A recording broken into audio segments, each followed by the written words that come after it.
Quest Audiobooks presents an unabridged recording of The Child Upstairs by Lucy Lawrie, narrated by Harrie Dobby.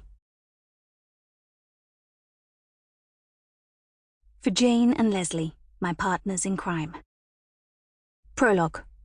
Angel, Yorkshire, age 13. Daddy always came back, didn't he? That was the main thing.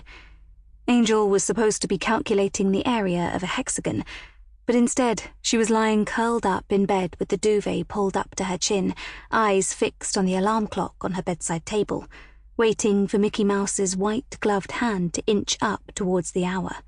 It was almost 10 o'clock, which meant Daddy had been gone for 3 full days. Mum had said earlier not to worry. She'd enfolded Angel in a big, soft hug and said that Daddy just needed to have his wild days, his bit of freedom, like all men did. He'd be back before they knew it. The Dallas theme tune drifted up from downstairs. Angel heard the hesitant thuds of Mum's rubber-tipped walking sticks on the kitchen lino, the gush of water into the kettle. She sat up against her pillows and twisted her necklace, a gold-plated pendant in the shape of an A, threaded onto a fine chain. Proper grown-up jewelry, Daddy had said when he'd presented it to her on Christmas Day. She opened her bedside drawer and took out the small photograph she'd found in the pocket of Daddy's leather jacket last night. The girl who gazed out from the glossy paper looked like a pretty, perfect princess. She sat with her chin tilted up, as if her posh school tie was tied too tightly around her neck. Her hair, the colour of tarnished gold, had been brushed into a ponytail, a few curls escaping at the sides. Angel's stomach twisted. Perhaps her worst fear, the one she'd held inside for as long as she could remember, was finally coming true.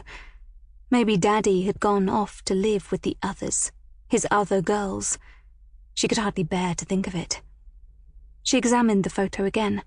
This was clearly the younger of the two, the pretty one, the Bobby Dazzler, the smug cow, the smug bitch. Mum had told her off for saying that word, but it gave her a fizz of satisfaction even to think it.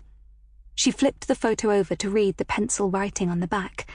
It said Steffi Woodgrove, underlined twice, and the name of a school, St. Ottilie's. Mickey Mouse's hands were now pointing to 6 minutes past 10. She knew she was too old for a clock like that. She'd had it since she was 8, and it would have to go in the cupboard if anyone from school came round. But sometimes she wished she could go back, that she... Sample complete. Ready to continue?